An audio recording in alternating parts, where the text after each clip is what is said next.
భారత రాజకీయాల్లో తనకంటూ ప్రత్యేకత నిలుపుకున్న ప్రముఖ నేత సంకీర్ణ ప్రభుత్వాన్ని ఏర్పాటు చేసేందుకు 1996లో జరిగిన కృషిలో నిజమైన రాజకీయ నాయకుడు ఏచూరి సీతారాం కీలక పాత్ర పోషించారని మంత్రి అశోక్ గజపతిరాజు కొనియాడారు.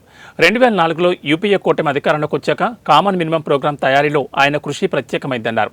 నమ్మిన సిద్ధాంతం కోసం చివరి వరకు స్థితప్రజ్ఞతో నిలబడ్డ నిజమైన నాయకుడు సీతారాం ఏచూరని, ఆయన విడిచిపెట్టిన వారసత్వాన్ని కొనసాగించడమే మనం ఆయనకిచ్చే ఘనమైన నివాళి అని అన్నారు.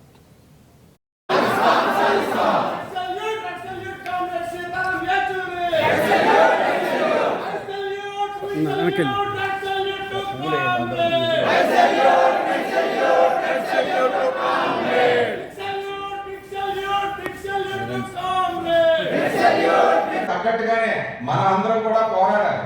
ఈ రోజు మన స్కూల్స్ ఏ రకంగా ఉన్నాయి, మన హాస్పిటల్స్ ఏ రకంగా ఉన్నాయి. మంచి అనేది పెంచడానికి విపరీత ప్రయత్నాలు చేసిన వ్యక్తి.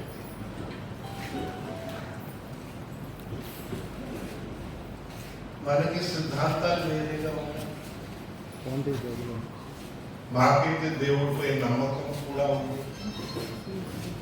మా నమ్మకాన్ని అనుసరించి ఆ ఆత్మకి శాంతి ఆ దేవుడు కలిగించాలని దేవుడిని ప్రార్థిస్తా ఉన్నానని పెద్దలందరికీ మనం చేస్తాం.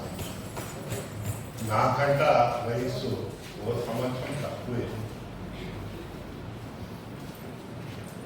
మనమందరూ చెడ్డ అలవాట్లు అయిపోయాం. సిగరెట్లు ఎక్కువ కాల్చడము, నేను కూడా ఎక్కువగానే కాల్చేవారు, ఆయన కూడా ఎక్కువగా కాల్చేవారు. పార్లమెంట్లో ఉన్నప్పుడు